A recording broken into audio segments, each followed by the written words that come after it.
Previously, in Part 1, we teamed up with Discover with Pajerico to bring you a breathtaking mansion that I have dreamed of visiting for years. Despite our long experience exploring, this is proving to be one of our largest and wildest explorations yet. We're excited to share the rest of this massive ruin with you today, as well as the story and mystery surrounding its famous Nazi prisoner, Rudolf Hess. The Abandoned Mansions, Nazi Secret Mission Mystery. Joining us today in the journey is fellow explorer and YouTuber Discover with Pajerico, and our videographer and teammate Thinkmaker. Back again in the courtyard, you may by now wonder where in the world we are in this huge place if you watched Part 1. I've been lucky enough to have been given a floor plan that Pajerico found, which gives us a unique opportunity to take a look at where we've been and where we're going. This layout shows the mansion's ground floor. Our earlier assumptions appear to have been correct, that we started in the service wing and courtyard, which was partially demolished in 1954. From here, we headed down through the coach house and stables, then onto the servants' quarters and the steward's room. Up a side stair, we entered the luncheon and dining rooms. Jumping a hole, we then entered the interior courtyard with barred windows leading to the butler's pantry. Finally, we explored the inner courtyard's tower, and here we begin, not even a third of the way through this vast place.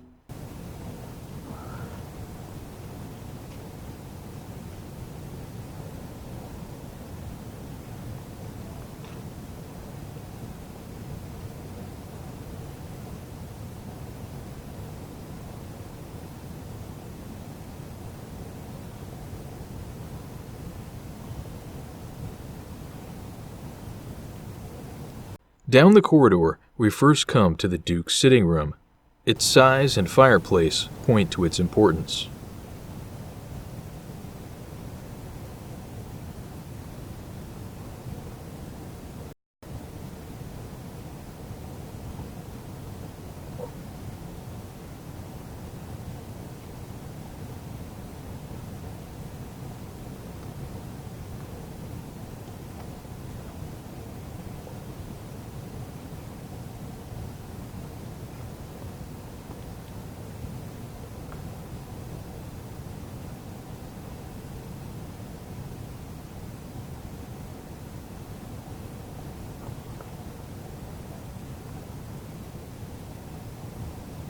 A few small chambers are here, with plaster still clinging to the walls.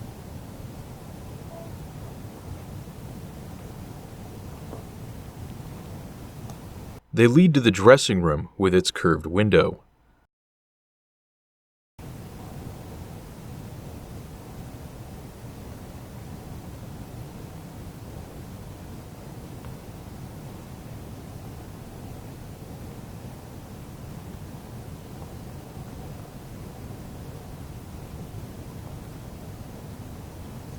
A hole below and above shows just how fragile the brickwork has become.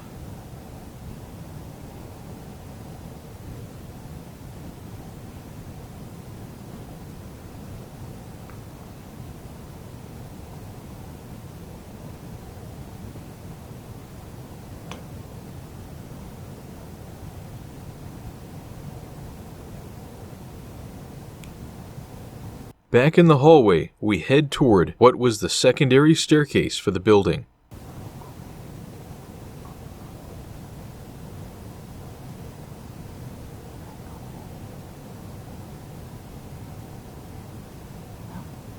I just got out of the tower. To the left, the ladies' maid's room. A perfectly intact vaulted ceiling remains, hinting at what has been lost elsewhere.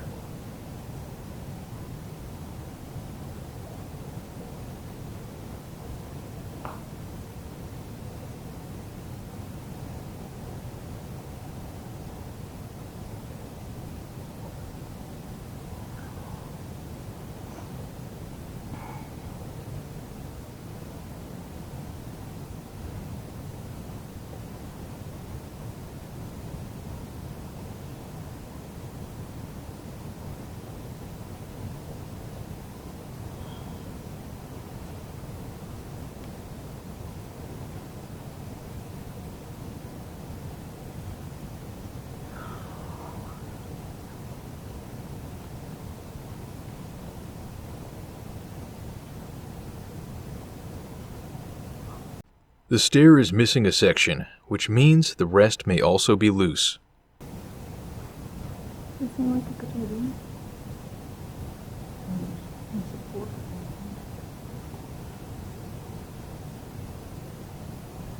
I went up one tower already. I went up one tower already.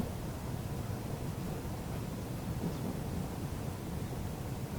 It appears to go up 3 stories and suddenly end.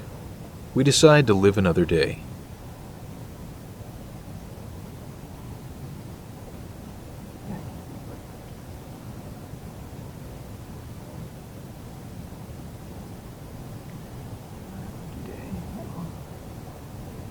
Come to us somehow.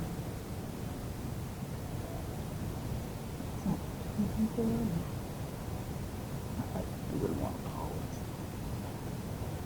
Below, to the left, is a corridor leading to the housekeeper's room and storage. Yeah.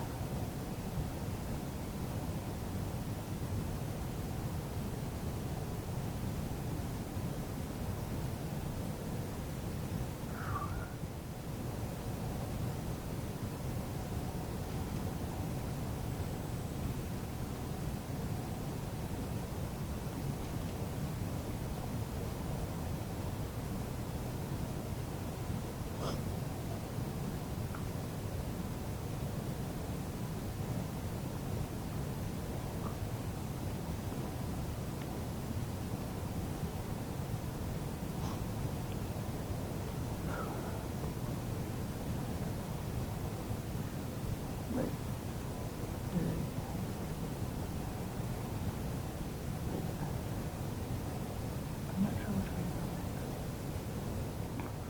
Nope. Nope. Hadn't been on me. Okay. Back into the halls, we follow a branch that leads to what would have been the family's bedroom and the boudoir.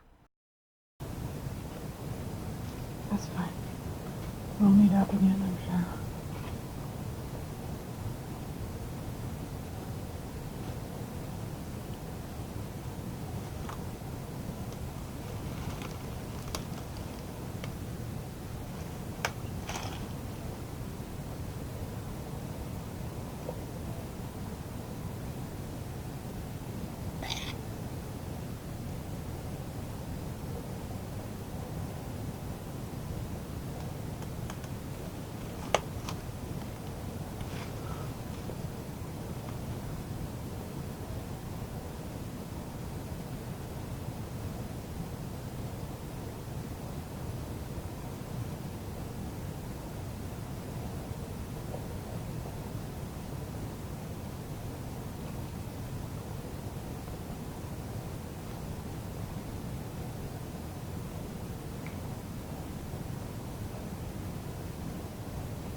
The family bedroom has an amazing view of the ornate back entrance.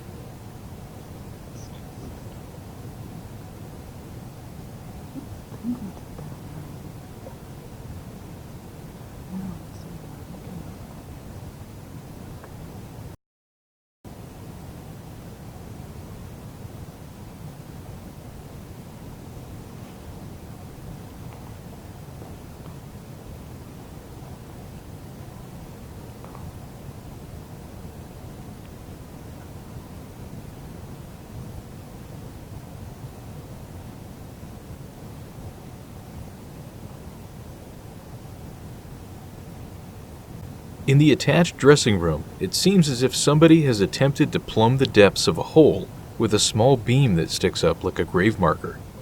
Hopefully they didn't go down there too.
Beautifully ivy-framed bay windows adorn the old boudoir.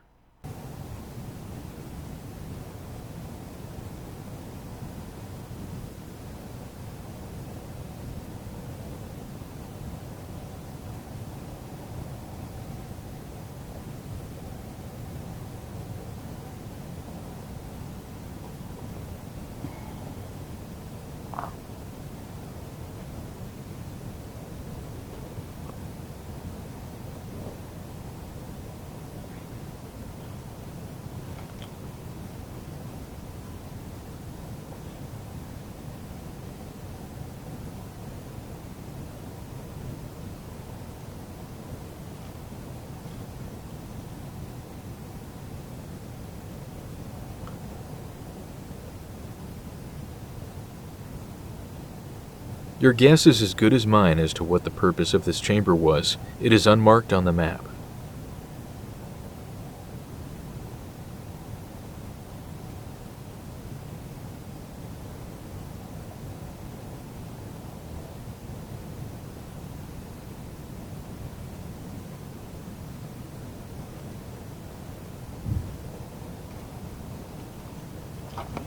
Or this strange little room.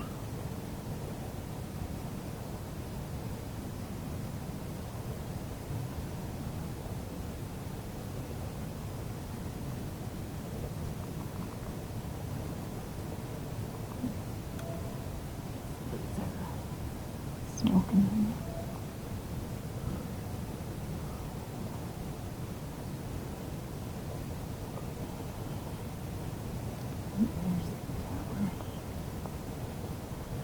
We decide to try to ascend the tower's stairway at the hall's end.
A missing window gives a view of the crumbling brick-floored levels above ground floor. Even the slightest weight on them would cause them to cave underfoot.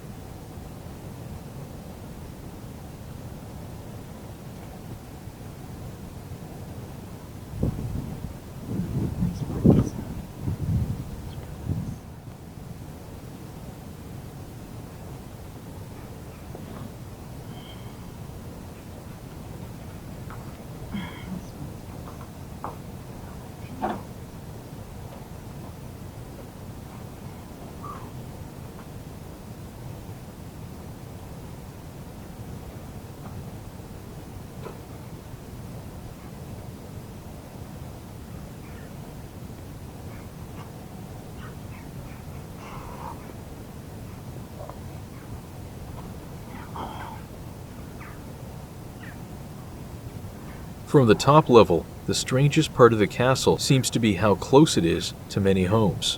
It has to be a weird and eerie feeling to have it hulking next door, especially in the night.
Back from the secondary stairwell, we head down the hall to the main stairs and corridor.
Strangely, there isn't a sign of the massive steps shown on the blueprints, but some floors cling precariously on huge metal beams above the huge courtyard windows.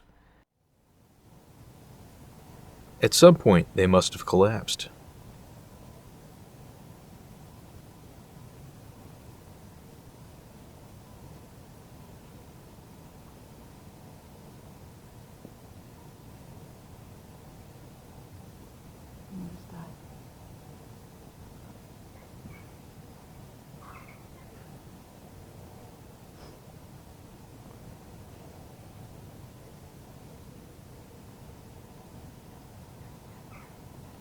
Across what Pajerico has called the Bridge of Death, where fallen iron beams have crushed the floors, exposing the basements, is our most highly anticipated location.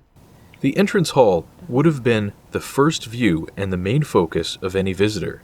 Coming through the large, boarded-off entrance arch on one side, the guests would have encountered the huge carved sandstone fireplace. It's amazing it's so intact, but more surprising that it's here at all.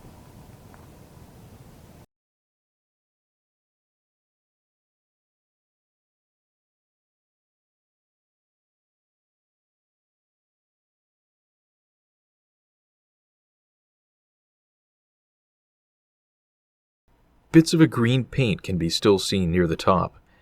These are the kind of wonders that you live to find. And yet, despite this wonderful find, you may possess your own sense of wonder as to how this mansion involved Hitler's right-hand man or a Nazi secret mission.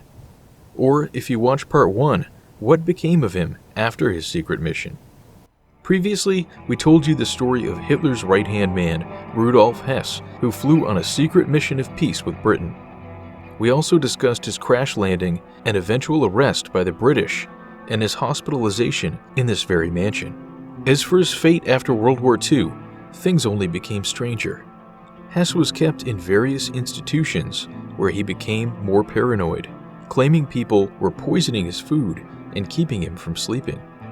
He would often keep pieces of it to send for lab analysis.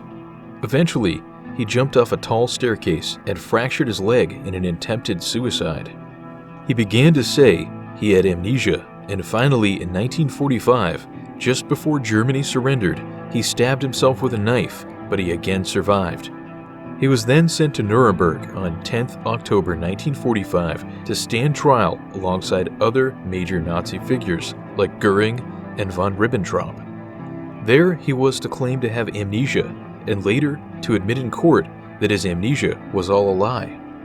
He was eventually sentenced to life in prison for his role in the Nuremberg racial laws, the war against Poland, and signing of various decrees. Hess was then held in Spandau prison in Germany, where he had his name removed, being known just as prisoner number 7. He continued to complain of poisoning and made another attempt on his life in 1977. Over the years, some politicians tried to have him released as he became old and infirm, but they were opposed by the Soviets, who had a score to settle. He was to live the rest of his long life there, reading and gardening until 1987, when at age 93, he hung himself with an electric cord in a garden house, leaving a note to his family. Afterwards, the prison was demolished to prevent it becoming an attraction for neo-Nazis. Following his death, Hess' lawyer claimed that he was murdered by the MI6 as he had secrets of British war crimes. Likewise, Hess's nurse wrote a book on the same subject. Others were to go on and claim that the Hess in prison was a body double, a doppelganger. This was disproved in later years by a DNA test. He was eventually buried, but over the years the grave became a concern and was too destroyed. His body was cremated and the ashes spread to the winds. As for the real cause and meaning of Hess's secret mission, that has become over time even more hotly debated. While the official idea of a man driven by the need to save Germany, stop a war, or regain favor is most popular, many have thought otherwise, and one popular theory is that Hitler sanctioned the trip, knowing that if Hess failed, he could disavow the mission and write him off. Joseph Stalin himself was to insist that the British knew of the flight beforehand and were involved in the mission. He was to toast Churchill for the MI6 luring him in for capture. Albert Speer, another Nazi prisoner, claimed that Hess had written him that a supernatural voice had urged him to seek peace, allowing the British to have their empire and the Nazis to keep Europe. This oddly aligned with past ideas that Hitler had raised himself. In another twist, Karl-Heinz Pinch, who was the adjutant of Hess and handed Hitler the letter from Hess, had said under possible Russian torture that Hitler received the news calmly, and that Hess later detailed that the English knew of his trip and sanctioned it. In a final conspiracy theory, some writers believe that the friend of Hess, Albrecht Haushofer, was an MI5 agent who tricked Hess into landing in the UK and into his capture. Additionally, a French war correspondent found documents in the Reich Chancellery that showed a meeting between Hess, Goering, and Hitler days before the flight and the drafting of a 4-part peace plan to hand the British. Many of Hess's files have been selectively destroyed. More appeared strangely in 2013 when a collection of 300 pages of his wartime prison writings were offered on auction. Since then, they have gone missing along with the last true evidence we have of what actually happened that led Hess to fly his fateful mission. It's here, fittingly, we head into the dark mysteries of the basements. From a collapsed section, we've located a tunnel with a variety of small rooms.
We recognize above us the collapsed corridor we passed when first entering this mansion. It would seemingly have been the luggage hallway leading to a small tower.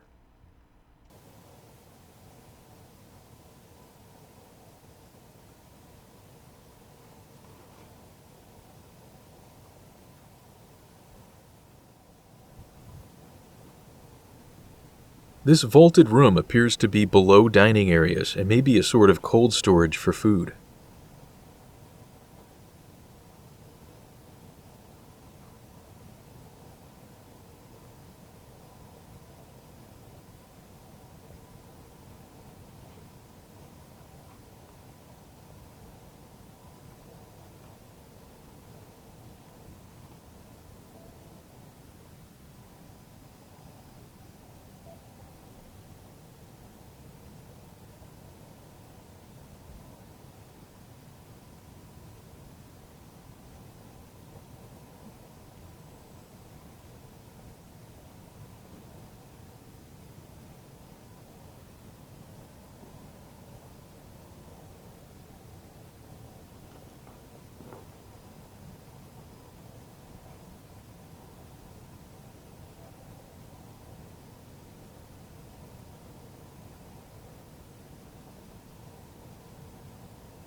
Heading outside, there is a very out-of-place red gas canister.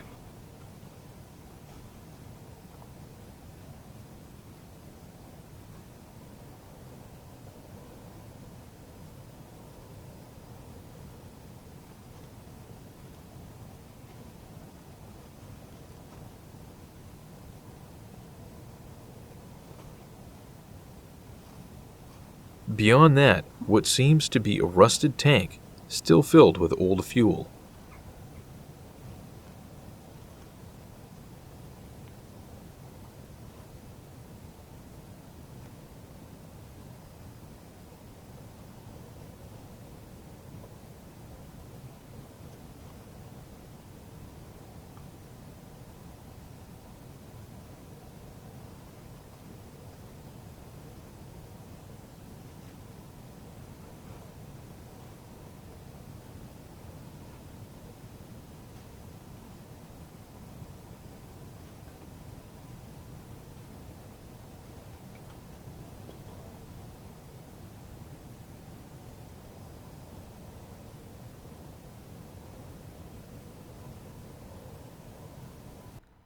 On the floors are scattered remnants of metal artifacts.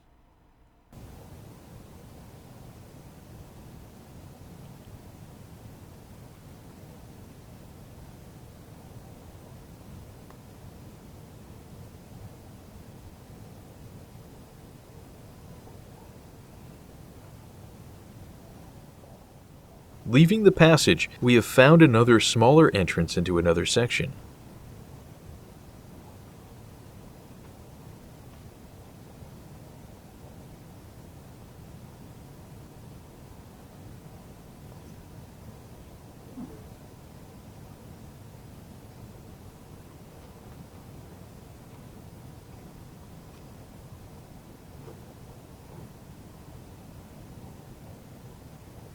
A few small, enigmatic rooms lie severed from the main underground passage.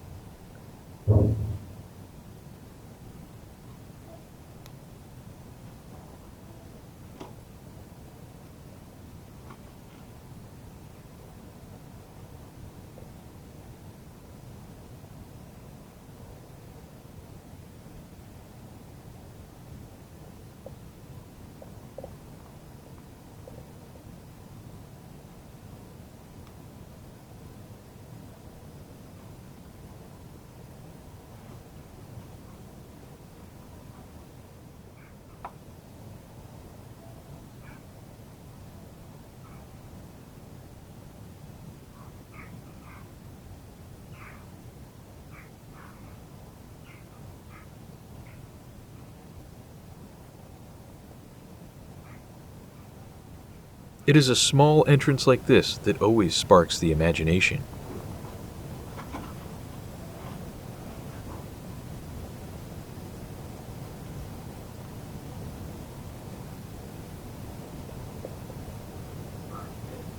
Yeah.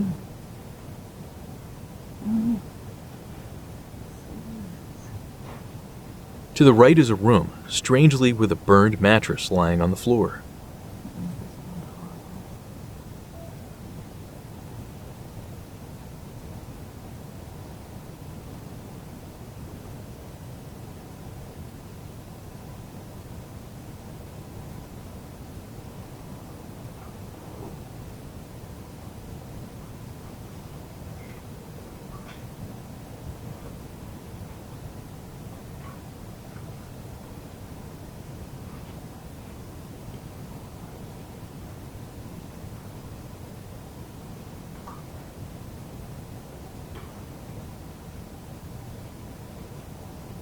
In the second and last room, slots on the wall show how shelves would have run along the edges. Yeah.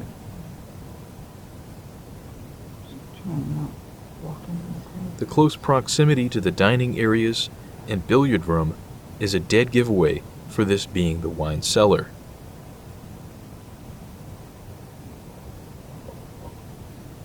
Far in the back is an ornately carved piece of stone, seemingly set aside.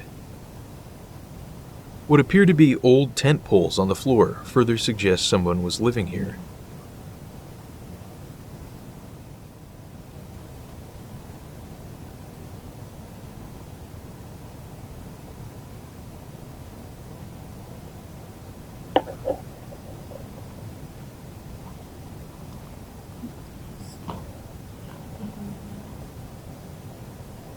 We find a second ornate stone piece and set it on the shelf.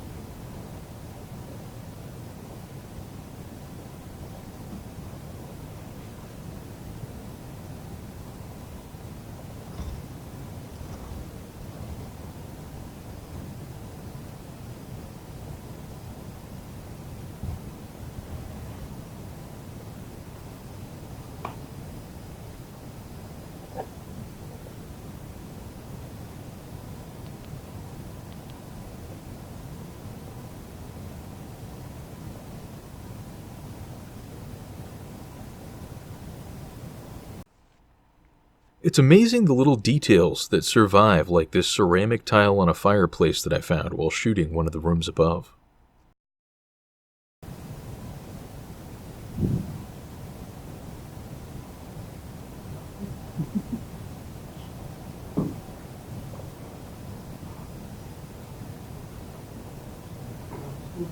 Oh, yeah, those two. There was one, and I found another one over there.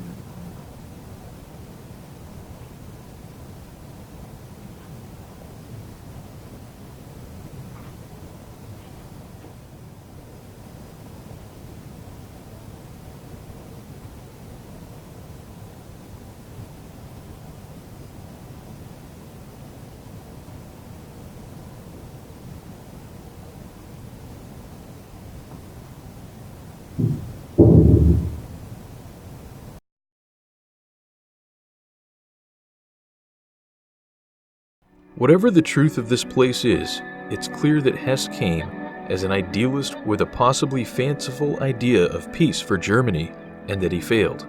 He died alone and has been erased by time. If you have any ideas or theories on the reasons for his strange mission, who was involved, the suicide, or the missing files, we would love to hear them. But before we go, we'd like to show you one last thing I've been holding back on this whole time.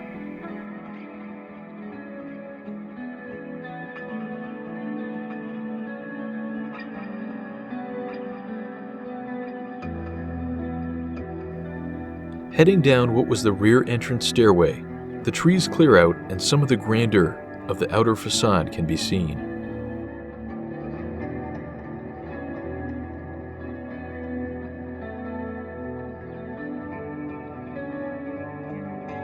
Bartizans and crenellations adorn it, as do twisting vines and plants, and trees strangely misshapen by the wall's presence. Pretty wild place.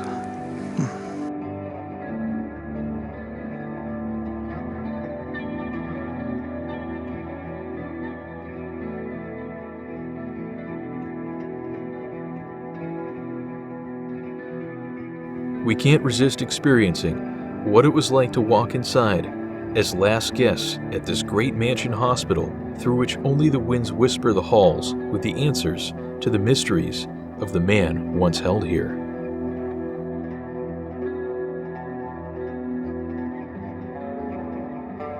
Until next time, subscribe and explore with us today.